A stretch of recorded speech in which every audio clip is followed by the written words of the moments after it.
The Egg by Andy Weir. You were on your way home when you died. It was a car accident. Nothing particularly remarkable, but fatal nonetheless. You left behind a wife and 2 children. It was a painless death. The EMTs tried their best to save you, but to no avail. Your body was so utterly shattered, you were better off, trust me. And that's when you met me. What happened, you asked? Where am I? You died, I said, matter-of-factly. No point in mincing words. There was a truck, and it was skidding. Yep, I said. I died? Yep, but don't feel bad about it. Everyone dies, I said. You looked around. There was nothingness.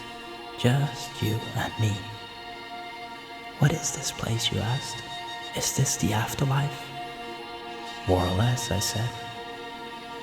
Are you God, you asked. Yep, I replied. I'm God. My kids, my wife, you said.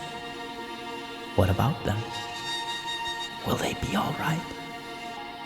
That's what I like to see, I said. You just died and your main concern is for your family. That's good stuff right there. You looked at me with fascination. To you, I didn't look like God. I just looked like some man or possibly a woman. Some vague authority figure, maybe. More of a grammar school teacher than the Almighty. Don't worry, I said. They'll be fine. Your kids will remember you as perfect in every way. They didn't have time to grow contempt for you. Your wife will cry on the outside, but will be secretly relieved.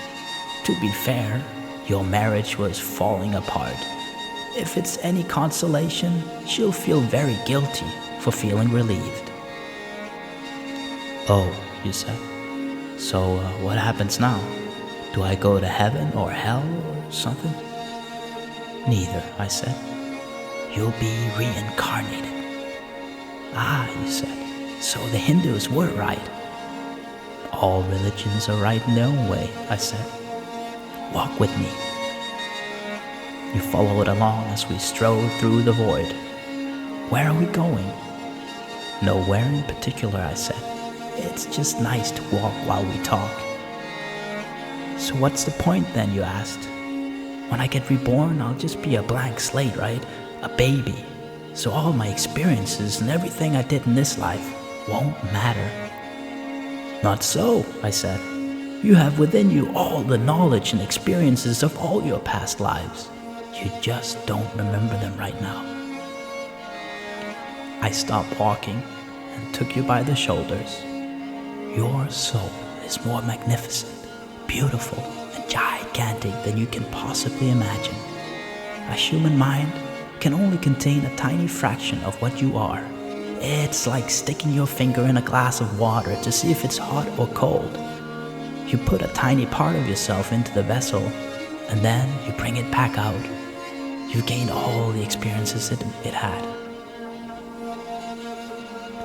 You've been in a human form for the last 48 years, so you haven't stretched out yet and felt the rest of your immense consciousness. If we hung out here for long enough, you'd start remembering everything. But there's no point to doing it between each life. How many times have I been reincarnated then? Oh, lots and lots, and into lots of different lives, I said. This time around, you'll be a Chinese peasant girl in 540 AD. Wait, what? You stammered. You're sending me back in time. Well, I guess, technically. Time, as you know it, only exists in your universe. Things are different where I come from. Where you come from, you said? Oh, sure, I explained. I come from somewhere else, and there are others like me.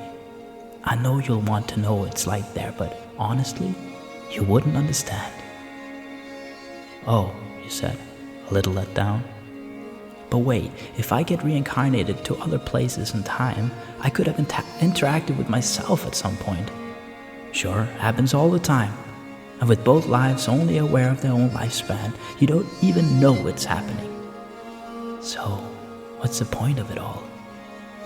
Seriously, I asked. Seriously? You're asking me for the meaning of life? Isn't that a little stereotypical? Well, it's a reasonable question, you persisted.